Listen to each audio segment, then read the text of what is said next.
What's good, YouTube? I'm Greg Howard, and this is God's Glory. In this video today, I'm going to be telling you my testimony, how I was saved by Jesus Christ, and how I met NLE Choppa.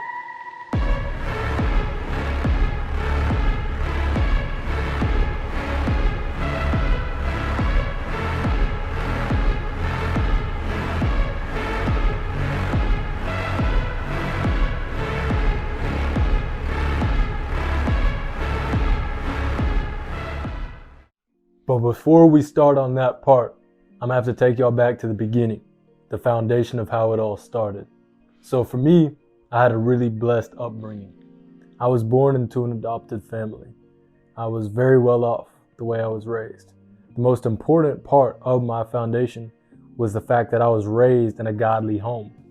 And when I say that, I was raised in a godly home based on the truth, and that is Jesus Christ. You see, my parents made it very clear to me as I was growing up that there is no other God but Jesus Christ. And now, as I was being raised, it was just foundational. It's all I knew. I never questioned it. And this does sum up with the beauty of Scripture, how it tells parents they should raise up a child the way that they should go. And when they are grown, they will not depart from it. But it was a bit more tricky than that as things went on. So, as I was forming into my early teen years, I went through what most people do. You get into middle school, you get around other people, some believe, some don't. There's all types of influences around you. It can be through sports, it can be through the gym, it can be through music, many different outlets, right? Everybody starts to have little cliques and gravitate towards what they like and based on what they dislike. And so for me, I was never big into sports actually in the beginning. But I started to gravitate towards basketball around 6th grade. And the friends and people that I formed relationships with made solid impact upon my life. I was around a lot of other Christians, luckily, at the start. And so from middle school to early high school, I was very passionate about basketball. And over time, I started to drift towards people that didn't believe. I didn't realize how serious this would be for my life going forward. I just knew, hey, they don't go to church on Sunday. Sometimes I don't want to go to church. As I was hanging out with these people more and more over time, I began to slip away from church. I tried bringing them to church, but of course, because they didn't believe in the truth, they didn't want to go. And so, as time progressed, later into high school, I started struggling with drugs. Just from being around the influence of these people, it was normal for them to smoke, to drink, to party, all these things. I was around that mix. It was never a big scene for me, but being around those people, after enough time, it became a common habit for me. One of the biggest issues with this is the fact that drugs did not make me happy. It did not fulfill me at all. It was a very worldly thing, but I was addicted to the drugs. That was the issue.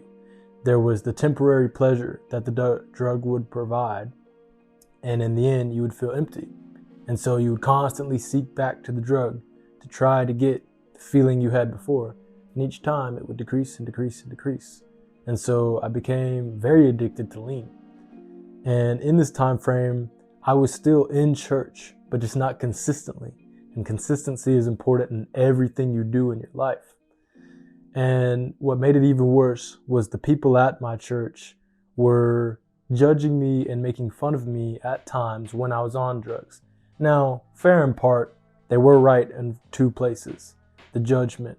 It was sin. I should not have been on drugs. But the way it was handled, due to my lack of maturity and theirs, it made it very hard for me to cope with the drug habit. There were times that people tried to be helpful, encouraging for me to get off the drugs, but it was mishandled overall. And especially with the making fun of me when I would slur my words or stumble due to being affected by drugs, that made it very hard for me to trust people.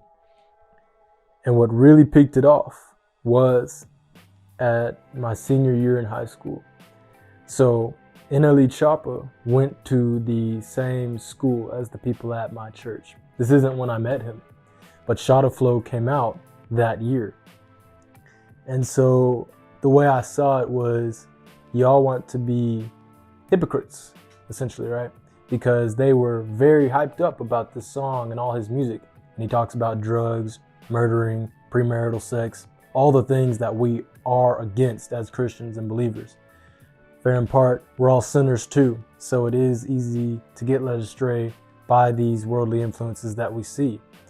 But it still shook me just to the point where I said, I don't want anything to do with this anymore. I don't believe in God. I was so unsure, right?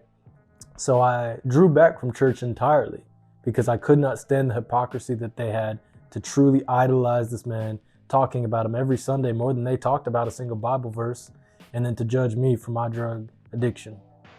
And this is where things really went downhill. So this was at the end of my senior year. My drug habits were peaking. I started smoking weed every single day. And a lot of people will tell you, oh, weed's not a serious drug. It doesn't lead to any serious problems. But for me, it did. And I can testify that it was destroying my life. For me, weed was one of those drugs that it was so easy to access. The repercussions didn't seem so bad that is why it was so bad. That the constant use of it built more addiction. It was constantly taking my money, my time, and I became completely blind to everything that was spiritually true. And this is the problem I'm trying to tell y'all. This is when I was diverging from Christ.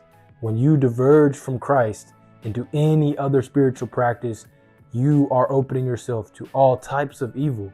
Whether you think it's serious or not, it very much is. And so in enough time frame of smoking, going to parties, being around people that didn't believe, I ended up around the exact wrong kind of people at the wrong time. And I was robbed at gunpoint. Now, in this time frame, I saw the devil. And it's not some mystical voodoo thing. It wasn't seeing somebody with horns, but no, I saw the true evil of what the devil is. When I was in that car with the gun to my head, I could feel just the true intent of evil that was in the people's hearts. That if I did not comply with what they were wanting, they would take my life. I could feel it. I remember at one point looking into the robber's eyes in the side window before I was in the car, and I could see flames in his eyes. And I'm not alluding that. I'm not hyping it up for YouTube. I don't care. I'm only telling y'all the truth of what happened in the midst of that event. It was a very spiritual thing that went on that day. And it was horrifying because when you go to church, you hear about the devil, you hear about these things, and half of you don't even believe as much as you think you believe. You hear about what happened with Jesus when he was encountering people with demons, possessing them, and you think, oh, that's a great story and it alludes to the truth of God. No, it is the exact truth. I'm telling you that the people that robbed me, I am very sure that there was demonic presences all around them, because I know I saw those flames and I know it was a real thing. And when I was in that car with them, the whole event took place in an out-of-body sort of happening. It was just very much an experience that I could tell due to their trauma and how they did not grow out of their trauma into God. It affected them to a place where through the drugs, the violence, everything they were doing, demonic forces were taking place through them.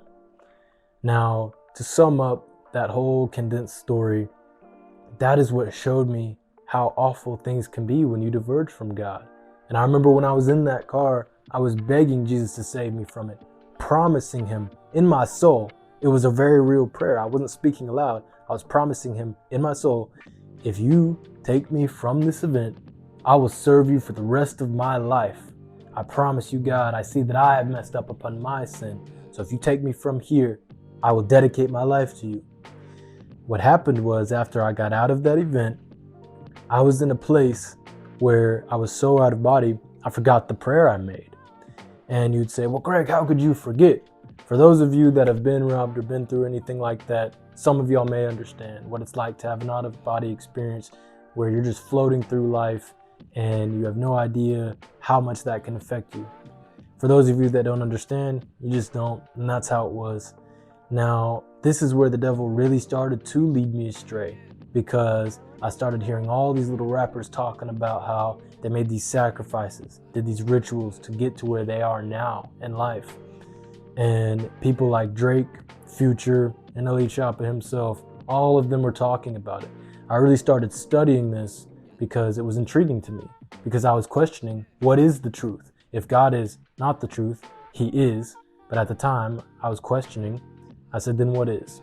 So through the false belief of Buddhism, Hinduism, the third eye, opening your chakras, all this BS that they will tell you, I completely got shifted into doing those types of practices.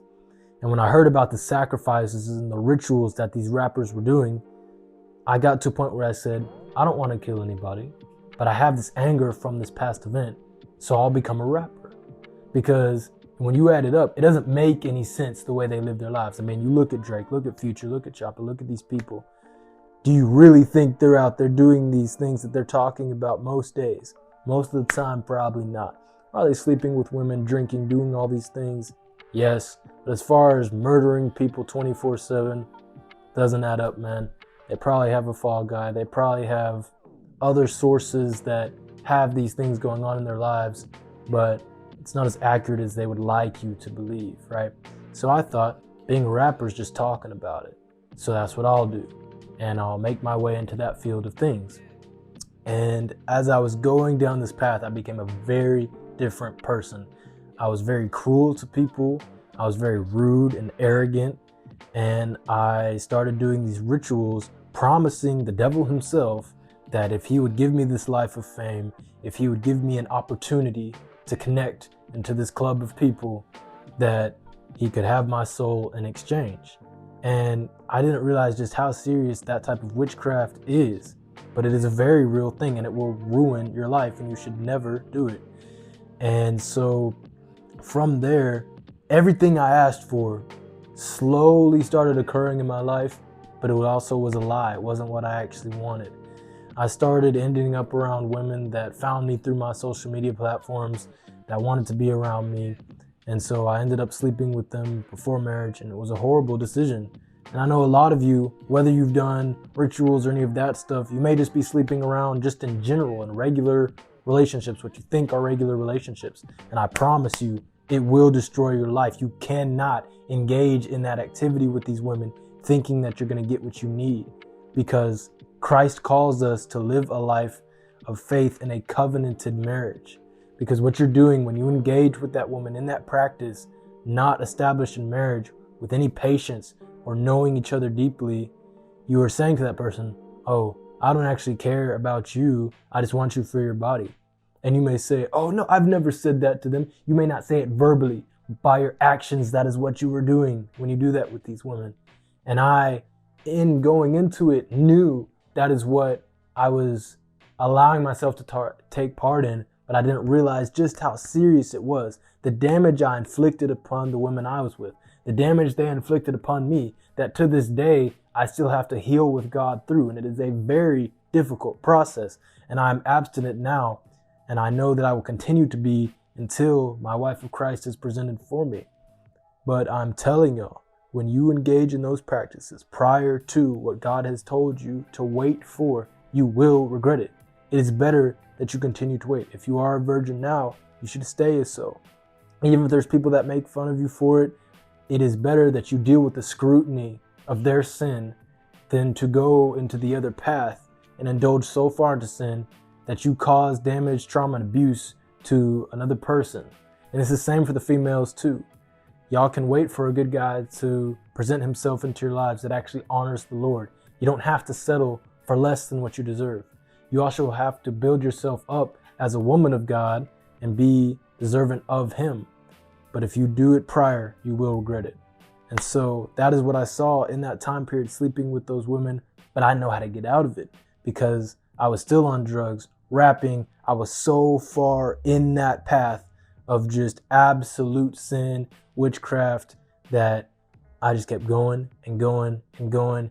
And there was no end path to it. But I knew the rituals I was doing. I knew the prayers to Satan that I was making consistently, thinking that, okay, this doesn't satisfy me, but when I get this amount of money, it will. When I get this amount of clout, it will. When I get this amount of fame, or if I get a rap song with this rapper. And none of it was happening. And I was thinking that it would, but it just didn't. And so towards the end of the 2 years, my cousin called me on the phone. He goes, Greg, dude, you gotta say Jesus. Because I would not even say his name back then. That is how far from God I was. So far removed, I wouldn't even pronounce his name. Believing in the falsehood of the third eye and opening your chakras and how you can become your own God and all this BS and lies that they tell you. That is how far gone I was. And so one night I said, you know what? I know my cousin is a good person in terms of what he believes in. I know that Jesus Christ represents what is good. So why should I be afraid to say his name? So I sat in my car. I was drinking, I was smoking still. And when I tried to say Jesus, it would not pronounce out of my mouth. I said J, and it just something was blocking. I tried again, I said G, and it just like, it was such a struggle. And that's when I realized the satanic rituals I was doing, how far I was separating myself, was really causing a battle in my soul. And so with every urge of strength I had, I said Jesus. And right when I did, I started cursing his name. I started rebuking him, telling him to get far from me. And that's when I knew this was a very real thing. And so I realized at that point I needed to be saved, because I would never curse the name of Jesus. Not how I grew up, not how I was raised, seeing the beauty and love that Christ has for you if you follow his discipline. I would never curse his name. So I ran to my room that night, on my knees, literally crying, begging Jesus, saying, okay, prove to me you're real. Save me from this. I didn't know how to get out of the relationship I was in. I know how to get off the drugs. And I promise you, after that prayer, truly praying to Jesus Christ as the real God Almighty that he is over my life, within weeks, everything changed. I got out of the relationship I was in. She broke up with me. It was such a blessing. I was hurt, but it was such a blessing because I had prayed to be separated from the evil. And some of you would say, well, Greg, you talk about commitment. Shouldn't you have stayed with her? No, I told her about Jesus Christ. I told her that that is the only way to the life you're looking for. And she would not have it. It was no longer within my control. There was nothing I could do. And to stay in that relationship would only have damaged her further, damaged me further, and have made me an inaccurate depiction of what a godly man should be. Had we had children, that's a different story, but we did not. So from that point, God showed me that he was able to totally alter my life. You see, I prayed for him to save me from the robbery. I prayed for him to save me out of the relationship. He did. I prayed for him to get me off of drugs. I took the step of going to a rehab facility, which some of you, if you are struggling with drugs, need to do as soon as possible. A lot of you will say, oh no, I just drink because I like how it makes me feel, or it's just for fun, or I just smoke on the weekends with my friends. That's how it starts. And if you keep doing it, you're going to end up in a spiral, maybe not where I was at, but spiritually, you will end up in a miserable pit where you are so depressed you barely get up on time every day. You may not be going to church. It will ruin your life. Or if you're not a believer that's watching this video, you will never get to where you need to be to find the truth of Jesus, the God who loves you, if you don't stop these habits now. So I went to rehab and it totally cleansed my mind. I picked up the Bible and I was able to see that where he tells us that we should be sober-minded, it matters. Why? Not just because he's telling you to be sober to give you some rule for your life to control you, that when I was off of the drugs, I could see clearly again, think clearly again. And I realized it's a loving thing, that I didn't have to be hooked to some substance to have joy.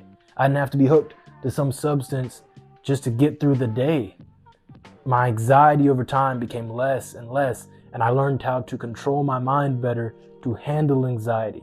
Even moments in my day-to-day life now, I always have the choice that I could choose to engage in drugs, and I just don't. Why? Because I've seen the continual healing that Jesus has provided. By listening to his word as best I can, I've seen the healing. Now, y'all say, oh, Greg, you're talking to us like we can be perfect. No, we can't. I don't expect that from any of you. I mean, look at this video today. I've slurred my words probably 100 times, right?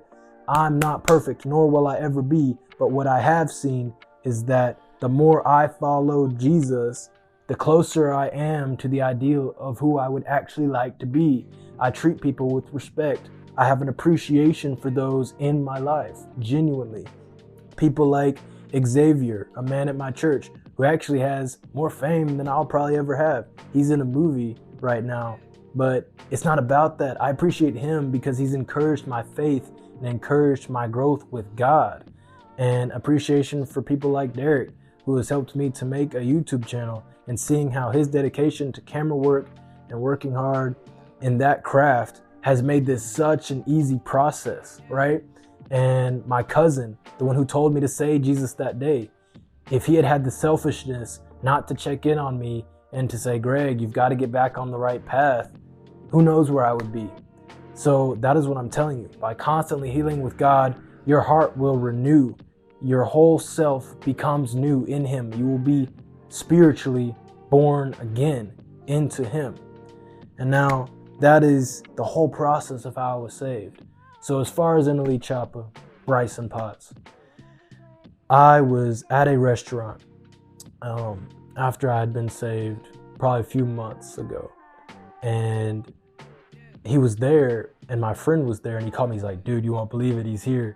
And after that whole process I went through trying to be a rapper like he was, how it all started, where I fell away from God because of essentially seeing the idolization he had, I did end up meeting him at that restaurant. And this is the big part that y'all watched probably the whole video for. The most important part is everything I've said to you about Jesus, not about Bryson Potts. But I will tell you how it went. So essentially I walked in, saw him there. I was like, Bryson? He looked up at me. I said, hey, can I get a photo with you? He said, when I'm done. And so I waited for him to finish eating. He was there with his daughter, walked up to him at the end, got the photo with him. And he was like, that's it? And I looked at him and I said, it was so hard to speak to him because I was in the shell shock of actually seeing him in real life. I said, look, man, I tried to do music like you, but I had to beg Jesus to save me from it. All he did was just look very intently at me. I knew he knew the seriousness of what I was saying. He dapped me up and he headed out. That was it. And I'm glad that that was it, actually, because what I want y'all to realize is Bryson Potts, NLE Choppa, it's just a false idol.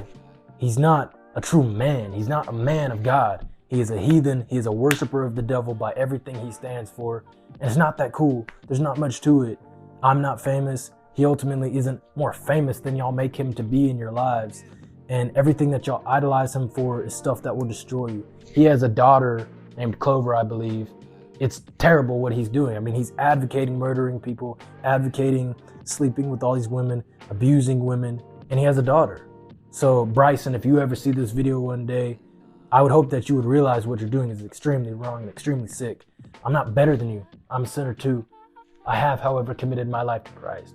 And I hope that one day you can realize that what you are doing with your life and the impact you're having on your daughter is a serious thing. And you need to turn it back around and get with God, because it's the only way that you can find the life you're looking for too. I mean, if your sin was satisfying to you, you'd only have to do it one time, right? But no, it's not. So you continue chasing this fame that you don't need. You continue chasing this lifestyle that is ruining you. And I've seen the depression in your eyes. And I've seen the videos with you with Block Boy. I know what you went through with that. You chose to do that. You did that upon yourself. Just like I chose to get in the situation I was in when I was smoking. You can be removed from all of it. James Baker isn't more valuable than you. Block Boy JB is nothing special. Drake isn't more valuable than you. You can save your life, but you're going to have to wake up to the fact that these people are just people and they're sinning and they're losing their lives. And that is the same for all of y'all. That's it for this one. Don't forget to like, subscribe, and ultimately seek His glory.